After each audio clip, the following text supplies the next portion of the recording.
I am excited today to have Don Traxler on the podcast. Don is a leading growth strategist and the founder of RevSpark Media, where he helps medical clinics, wellness brands, and healthcare entrepreneurs scale to 7 and 8 figure growth through data-driven patient acquisition and high-performance advertising. Don's expertise spans men's health, regenerative medicine, weight loss clinics, telehealth, and more, building marketing systems that deliver real revenue generating patients. Don, I'm so glad you're here, man. Thanks for being on the show. Thanks for having me, William. Excited to be here. Welcome to Catalytic Leadership, the podcast designed to help leaders intentionally grow and thrive. Here is your host, author, and leadership and executive coach, Dr. William Attaway. I would love to start today with you sharing a little bit of your story with our listeners, particularly around your journey and your development as a leader. How'd you get started? Yeah. Don't think we have time to go into all of it here, but we'll do our best. I honestly came from an engineering background. I was a civil engineer originally. Found that I had what most engineers don't have, which is a personality. And I Nice. yeah, I was decided that I think there's more out there, right? So I was fortunate enough to I was commuting 120 miles a day round trip for that job, and I listened to a lot of podcasts, audiobooks, and all of that, and I ended up finding a mastermind that I became a part of called the Foundation with Dane Maxwell, and Yeah. that was geez back in 2013, I want to say. And the whole notion of that was, uh, finding a problem to solve that was deep enough in a market that you could solve with a software as a service company. Mm, So I dove nice. into that. I did actually, just to fast track that story. I ended up meeting a bunch of people from that. They invited me to move to Boulder and live in an entrepreneur house, and I said, "Why not?" So I quit my engineering job, packed my car, went to Boulder. The We did start a software company. It was a little early for its time, but what led me into this was actually all of that group of of folks that I met. It was really in the heydays of digital marketing. It was just becoming a thing, and yeah, we sort of helped each other, realize the opportunity and got started. Um, Mm. so I started RevSpark Media, geez, about 15 years ago now, and it's it looks a lot different today than it did back then, and we've gone through a lot of iteration, but really, as it pertains to the company now and development as a leader to answer those questions. My journey kind of started out of necessity here. I wasn't trying to, you know, run an agency or write a book at first, right? I was trying to help growth minded founders, solve real problems and especially in complex industries, right? Like healthcare and franchising. Um, and over time, I really saw a pattern, right? That there was so much potential and people were struggling because they were largely still using old school playbooks.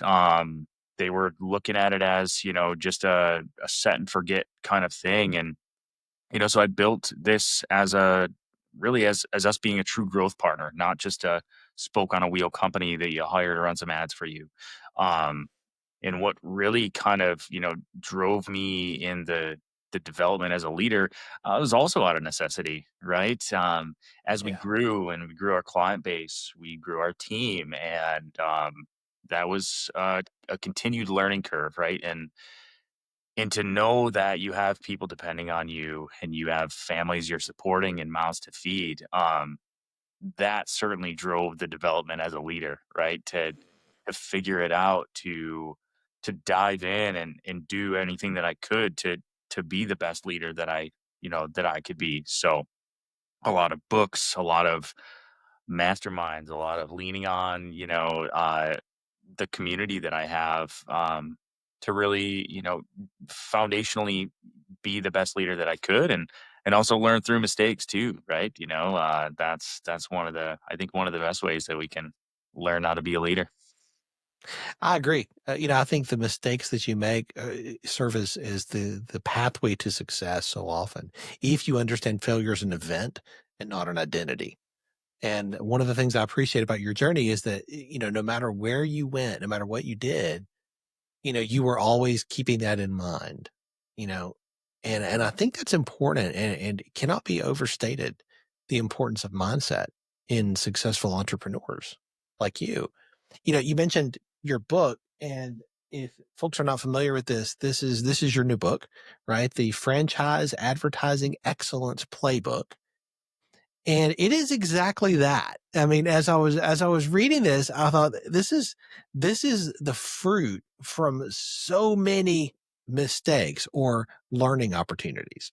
That's And correct. now you put this into a format people can just take and they can execute straight from the truths and the insight that you put in this book. What prompted this? Like, there's always a reason the why you did it. Why put all your secret sauce into a book? I think the short answer is that we can't help everybody, right?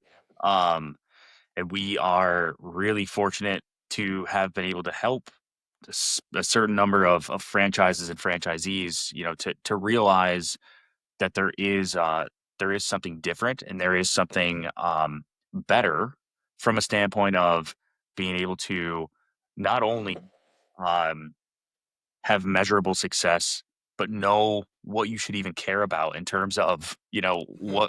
what metrics are important here, right? That's good. Um, and really, it's specifically for franchise owners, whether you have 2 locations or 20, you know, uh, who know that your advertising should be performing better, but you're kind of frustrated with the generic approaches, the corporate centric, one campaign for every location, um, and who really don't maybe even understand how this needs to change from a multi-location, coordination, um, and the need for like systematic replication, right? Yes, Um, yes.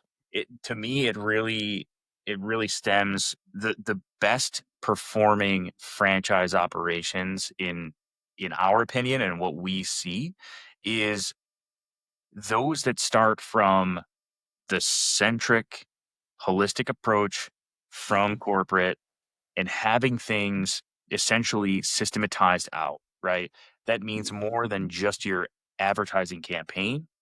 It means having a consistent use of a CRM, right? And how the marketing is going to be essentially deployed across multiple locations so that if you're at 2 locations and you're all of a sudden going to 10, well, it's not as scary because then that you're just replicating this same system every time and that you're going to get not only consistent results, but it's consistent management from, the corporate system as well. So we dive into a lot of that in the book. And really it's particularly a powerful tool for appointment-based franchises. Healthcare is an example because we work a lot in the healthcare market, but home services and really any other kind of service-based industry, where customer lifetime value and systematic excellence really determines your success.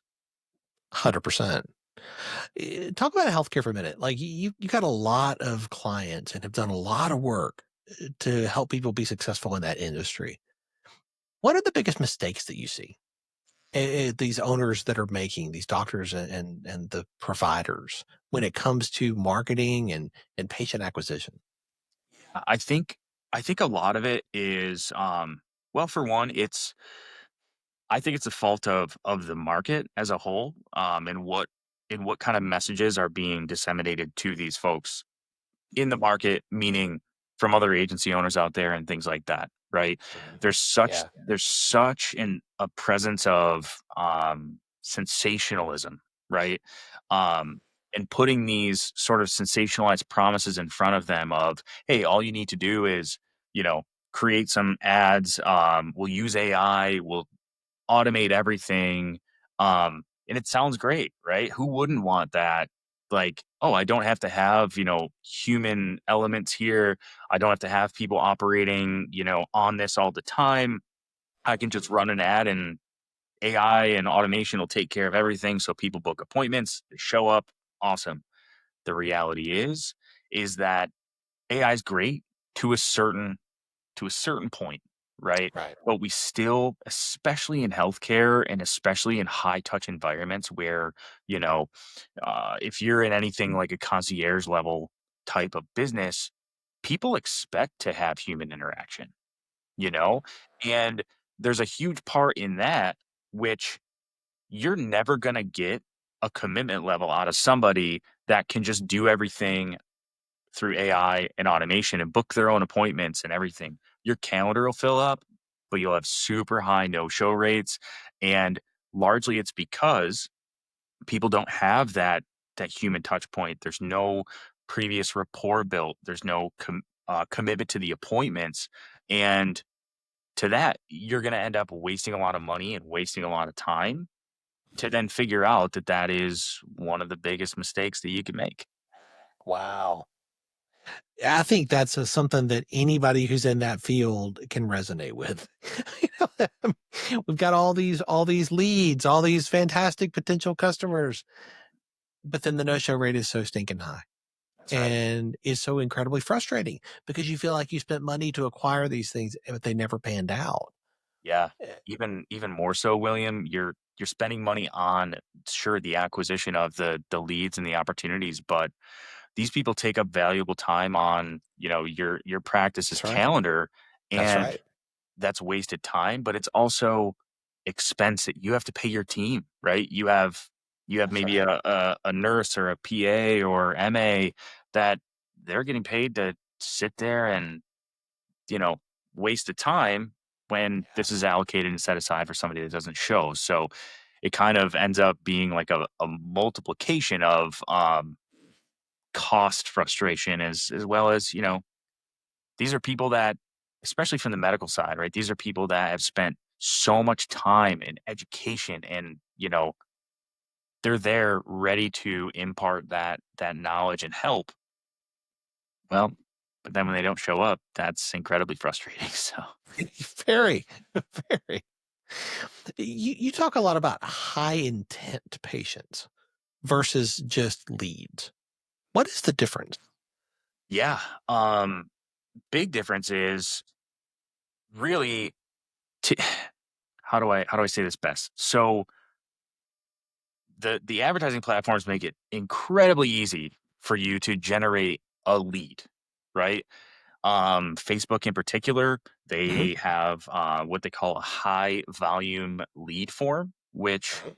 essentially you can click on this ad and it will autofill your information, which may or may not even be correct. And you can submit this thing without even knowing sometimes, right? Wow. So to the client, to the business, you may see, oh man, we're getting a ton of leads and they're super cheap, a couple dollars per lead. But they repeatedly try to call people and they get things like, my name's not Bob. I didn't sign up for anything. Stop calling me. Right. And that, obviously leads into the rest of that frustration that we already talked about. Yeah. Now, I would venture a guess, and I would bet dollars to donuts that everyone would be way happier getting fewer leads that are more likely to convert, even if they Yeah. cost a little bit more money, right? So in order to achieve a higher intent lead, there are many ways to do that. One, in any sort of lead journey, to ask them specific questions, things that they actually need to fill out and answer beyond just their name, email, and phone number, right? Good. The That's other good. part is, and one thing that we have invested in our company is actually building a consumer data platform. So data is really kind of the next big thing, right? Data is going to be as important as oil in terms of advertising. And when you can start with a better audience, better meaning understanding that you have a defined audience that has already shown some sort of intent, Then combine that with those other lines of questioning that I mentioned.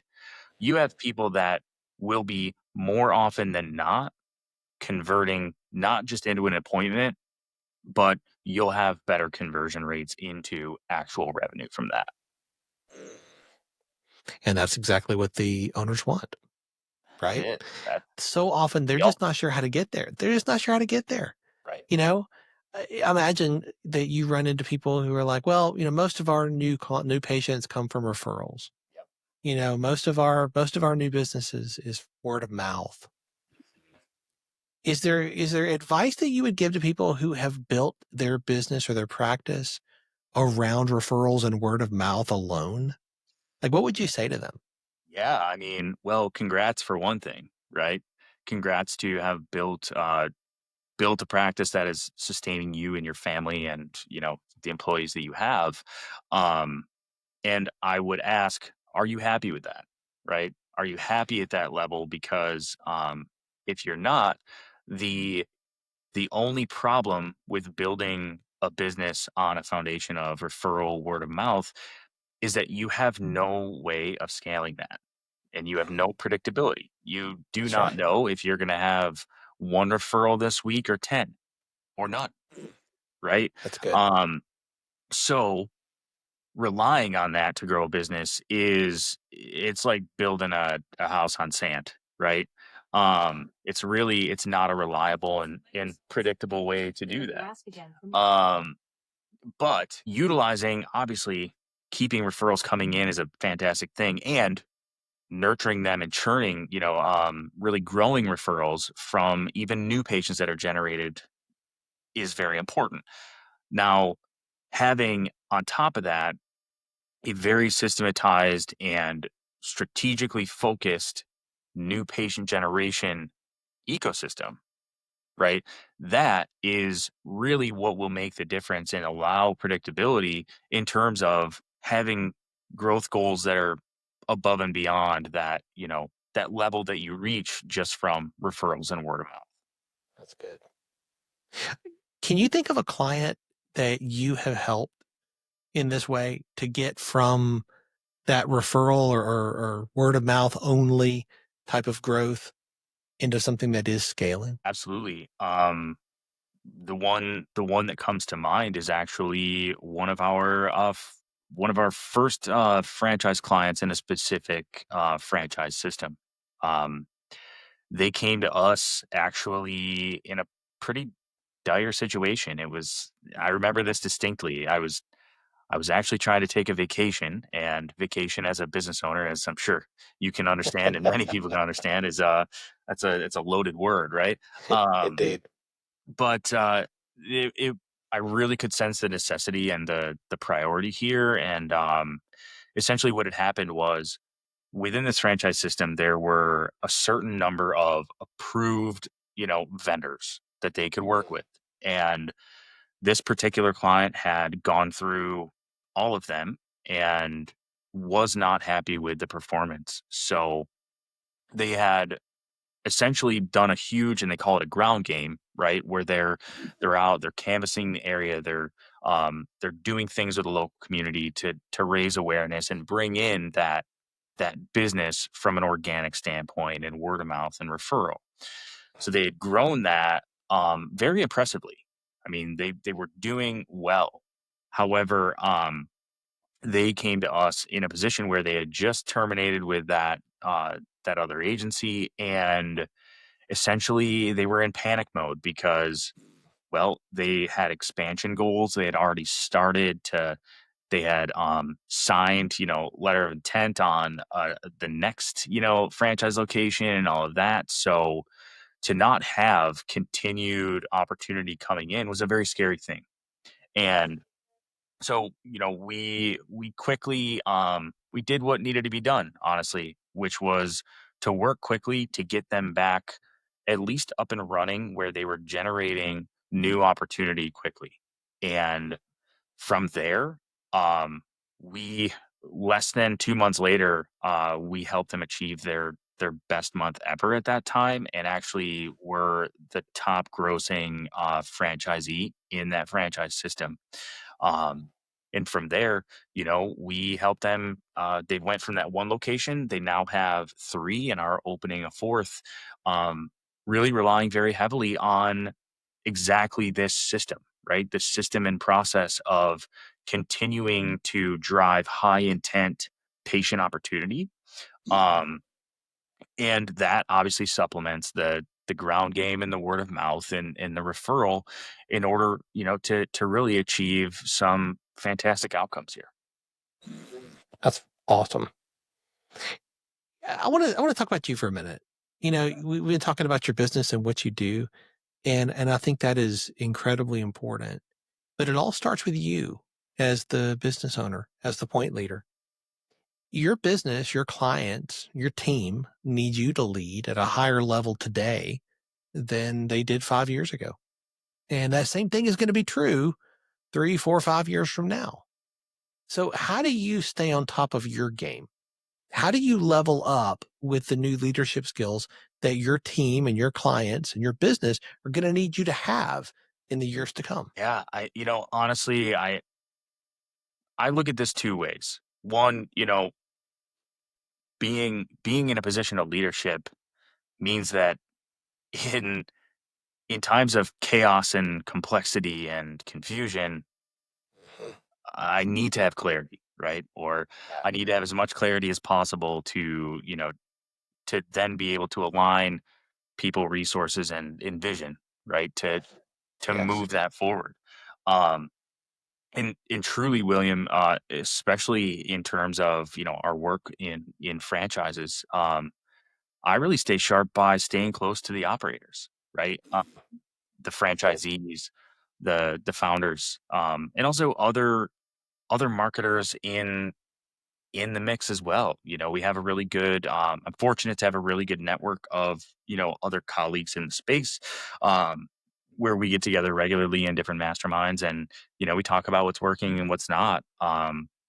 And Good. it's super important, and I think it's tremendously important for everyone, business owner or not, uh, to surround yourself with get a mentor. Mentors can be tremendously important, certainly from a business perspective, but also really in your everyday life, right? And really just also being around peers that challenge my thinking. Um, That's good. you know, uh, like I like writing the that. book was a huge level up moment for me, and that was really a big push from you know people that were a bit ahead of me. Um, and it really kind of forced me to codify what actually works, right? And not just what sounds good in theory, because as a leader, you sometimes are afforded those luxuries of being able to dream a bit and theorize, but at the end of the day, the massive drivers are what really works, and not only understanding what works now, but really having your ear to the ground about what's going to work next, right? What's changing the landscape, what's upcoming, and when things that could potentially disrupt, like I mean, the whole notion of AI coming through in such a big manner. Um, really, really important to understand how we're going to embrace that and utilize it to our best abilities, but also to remember that it isn't going to take everything over. It is not going to replace everything. And it's even more important to focus on the things that it's not going to replace to make sure that we're really, really doing our best to show up in those areas. Right. So, That's good. yeah. I think that's an important point. People look at the uncertainty ahead. They look at a time of change like we're in with AI, and fear seems to be rising. What's this going to do to my job, my company, my team? What's this going to do to the jobs? The people who work for me. Um, and I think that's well said. There is the human element that will never be replaced. See it as a tool for what it is, for what it can do, how it can help, but understand it has limitations. I love that. You're a continual learner. You're always growing, always learning. It's a posture that you have chosen for your life. Is there a book that has made a big difference in your journey that you would recommend to the leaders who are listening? Yeah, it's probably been mentioned many times on your show, and I know that you also share the same feelings surrounding this book. But it's Getting Things Done, uh, So by good. David Allen. Honestly, it's been transformational in how I spend my days and how I'm able to really prioritize what is super important, Yes. without losing focus on, things that may not need my attention right now, but are still very valuable, to focus on. That has absolutely been a really, really big one. The other plug that I would make, which is I haven't heard too much about it lately, but 4 Hour Work Week by Tim Ferriss is Yes. man, that one, I don't think that book will ever really fall out of my memory. It has certainly been tremendously impactful on how I've grown business, how I've looked to really make my time most efficient. Um, Good. but I think it also obviously ties into getting things done as well, right? It's all about it's all about using your time effectively. That's so good. And for the listeners who didn't hear it, we actually had David on the show. You can go back to season 2 and listen to that episode with David Allen, where he shared a little bit about his system. It's one that I've used for almost 20 years now, and it is the best productivity system that I have found. One more question, Don. This is one we ask everybody. It's easy to look at you and think, oh, wow, man, Don's just got it going on. His business is just up and to the right. He's never struggled like I struggle. He's never had challenges like I have. And it may be that some of the listeners are thinking that. If I could snap my fingers and solve one problem in your business right now, what would you want that problem to be? Honestly, I think one of the most difficult things to manage in a business, especially with scaling and growth, is the human element, right? Yeah. Yeah. Um, Especially when things grow to a point where you no longer, as a leader, have the ability to be in touch with every person on your team. Um, and that certainly has been a point of cracks showing in our business many times. So truly, I think if there was a magic wand that could help, would be helping to make the human element a bit more consistent, I suppose, in scaling, because that is a problem that I know we face, and I know many other people in our network face as well. And we see it on the on the client side too. They'll um, franchises will regularly have their office managers leave, things like that, right? Where everything looks good on paper until that human element ends up breaking or going away. So that would be, if you can do it, William, help me out there.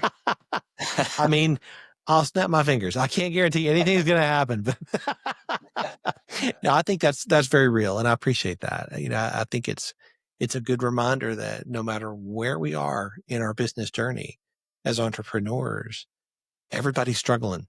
Everybody's struggling with something. Everybody's struggling with challenges and problems. They may look different or sound different, but nobody gets off without having those. Don, this has been such a great conversation, and I'm so grateful for you, for your time and the insights that you've shared so generously today. I know folks are going to want to stay connected to you and continue to learn more about you and from you and more about what you're doing at RevSpark. What's the best way for folks to do that? Yeah, can absolutely go to our website, revsparkmedia.com. I'm sure you'll include that in the show notes. Yeah. Connect with me on LinkedIn. Pretty active on there, and I'm always open to growing my connections there. And I do want to put it out there that I am always open to answering questions or being of help and service. Right. So please don't hesitate to reach out to me, and I'd be more than happy to help if I can. And if anyone's in the franchise world that's listening, you can find the book on Amazon as well. Perhaps we can link that up in the show notes as well. Absolutely. We'll have all that linked in the show notes. Don, thank you. So appreciate your time today, man. Thank you as well, William.